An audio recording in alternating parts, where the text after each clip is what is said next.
I am the head librarian at the Atwater Library. I started working here as an assistant librarian in December, and when my contract ended, I kept volunteering a little bit. And so when the previous head librarian, Kimberly Ryan, left, I was kind of an easy, natural replacement. I swooped in, and I've been here for about a month now, and I'm loving it. It's a lot of fun. So most recently, I've been really into nonfiction books, because I started listening to audiobooks a few years ago, and I realized that it's really easy to read nonfiction with my ears.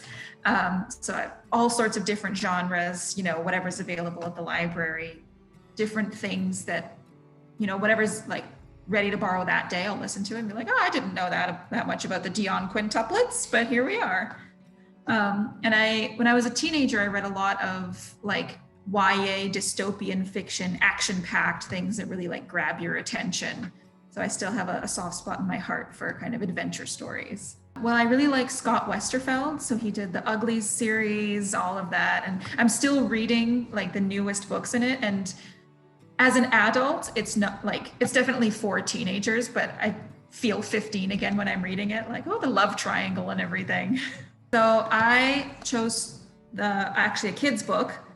There's no dust jacket on this one, but it is called The Giggler Treatment.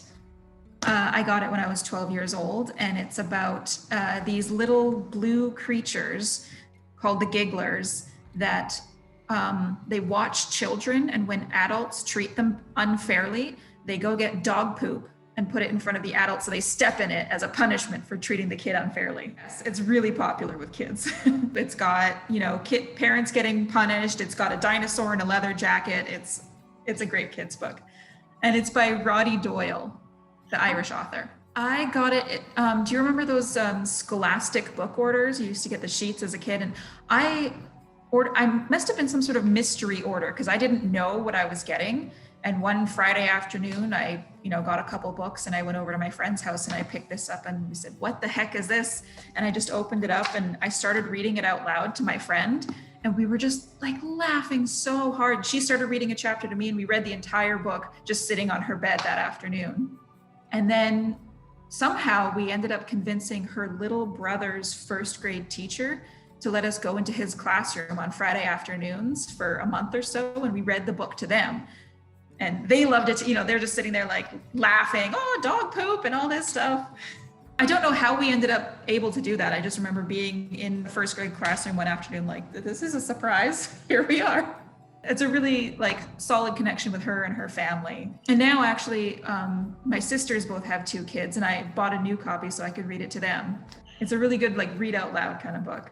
You could put in like a lot of like funny voices for each of the gigglers, and you can try and do an Irish accent because they're supposed to be set in Ireland. And they actually, because it's set in Ireland, the author has put in a glossary at the end of the book so that they have like plaster, and biscuit means cookie, not the American biscuit. So, and it's, the glossary itself is funny too. Right now, it's mostly through the library because I have, obviously working in a library, you come across lots of different books. And I also have the Libby app on my phone. So whenever I'm bored, I just scroll through like what's new, what's available, what's going on. And if it's not at the library, I'm not going to read it.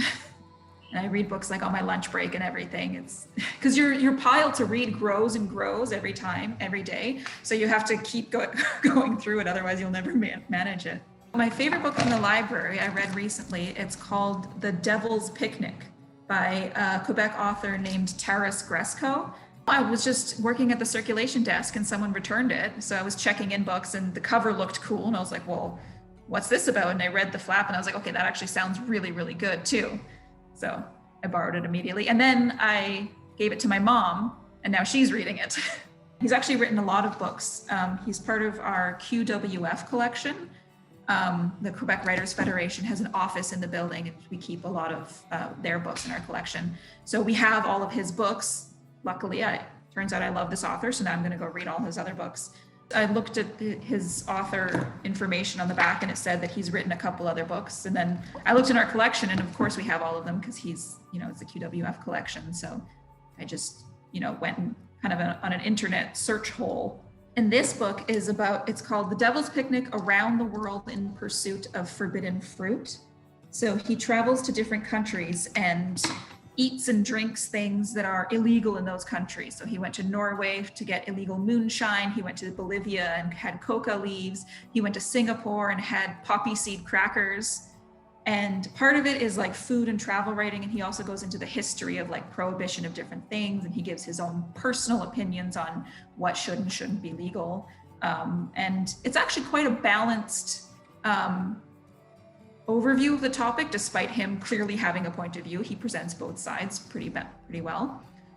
And the chapter on stinky cheese in France made me very hungry. I was reading it and I went and I had to go get like a little charcuterie platter and have it that night because I was like, I love stinky cheese so much.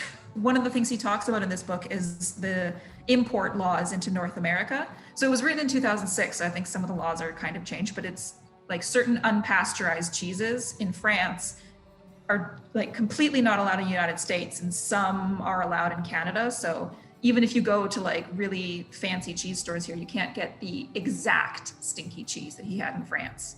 There's regulations about like unpasteurized milk cheeses have to be aged for a certain amount of time, and this particular cheese is not aged. So if they call it that cheese in Canada, it's actually aged for a different amount of time, which changes the flavor of it ever so slightly. There's odd bureaucratic rulings. And he goes into like, well, why is unpasteurized cheese allowed, but people die of like tainted ground beef and chicken in North America every day. So what's the difference?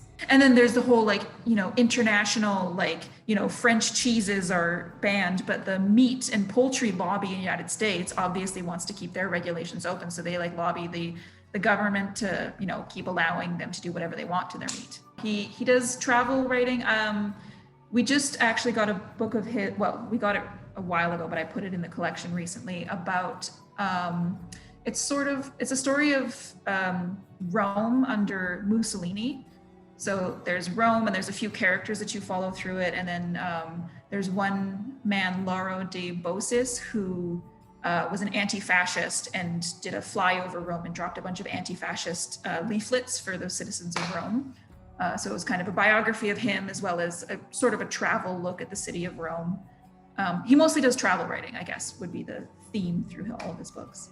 He writes books, but he also does like magazine articles and stuff like that. So I don't know if he has a new book in the works. His most recent one just came out last year, so maybe he's taking a break. His writing style, like I really vibe with it. I find it really easy to read. Like it just flows into my brain. So I'm really excited to read his other ones. Well, the Giggler treatment, yeah, it gave me like more connections with kids. Obviously, whenever I don't know what to do with a kid, if there's like a funny book around, like let's read that funny book. It's a really easy way to entertain a kid.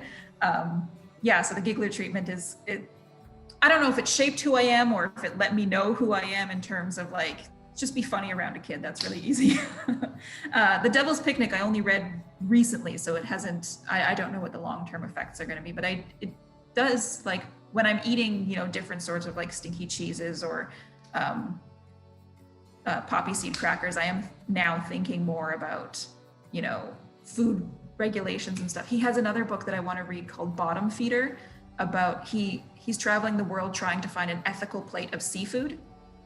So he goes into like fish farms and everything like that. But I'm worried about reading it because then I think I might have to stop eating seafood.